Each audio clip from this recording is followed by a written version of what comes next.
నేను 2012-13లో నేను బీఆర్ హాస్టల్లో ఉండే. నాకు అక్కడ ఒక పిల్ల ఉండే. ఆ పిల్లని కలవనీకి వాళ్ళ హాస్టల్ పోయినా. వాళ్ళ హాస్టల్కి పోతే వాళ్ళ వార్డెన్ పట్టేసుకుని ఉన్నాను.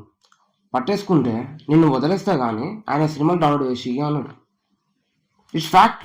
నాకు సినిమా రివ్యూ ఇవ్వడం తెలియదు కావచ్చు, కానీ ఇస్తా.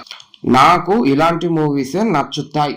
సినిమా స్లో ఉన్నా, దానిలో మైనస్ ఉన్నా సినిమా నాకు నచ్చుతుంది. ఎందుకంటే మలయాళం మూవీ కాబట్టి.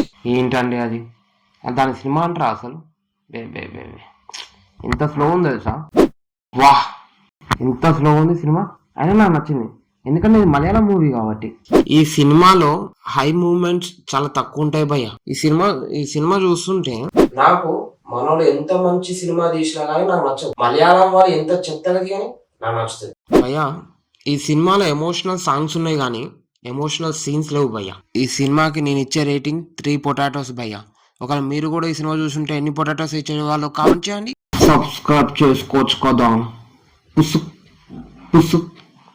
మూవీ అయితే నాకు నచ్చలేదు గైస్.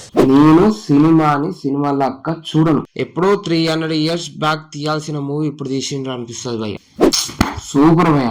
నాకైతే సినిమా పిచ్చిగా నచ్చేసింది అనమాట. ఇది ఏం సినిమా అంటే స్పిరిట్ మూవీ అనమాట. అట్లనే మీకు ఈ సినిమా 2027లో రిలీజ్ కాబోతుంది, కానీ నేను స్టోరీ ఇప్పుడే చెప్పేస్తా, వినండి. ఈ సినిమాలో ఎమోషనల్ సాంగ్స్ ఉన్నాయి కానీ ఎమోషనల్ సీన్స్ లేవు భయ్య. రివ్యూ చెప్పాను అనమాట, డైరెక్ట్గా స్టోరీ చెప్పేసాను అనమాట. సినిమా స్పిరిట్ స్టోరీ మొత్తం చెప్పేసాను అనమాట, వినుకోండి.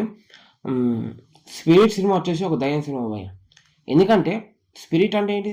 ఆత్మ. అందుకే అది దయ్యం సినిమా అనమాట.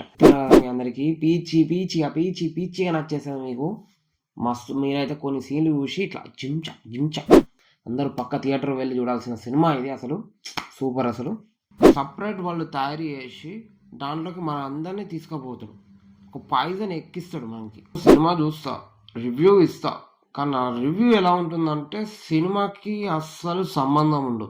అది నా రివ్యూ. ఎస్ ఆఫ్ కోర్స్, నాకు వచ్చే కామెంట్సే నా ప్రపంచం అనుకుంటా. అదేంటో మీకు సినిమా చూస్తే అర్థమవుతుంది. నాకు మూవీ నచ్చితేనే రివ్యూ చెప్తా, నచ్చకపోతే రివ్యూ చెయ్యను.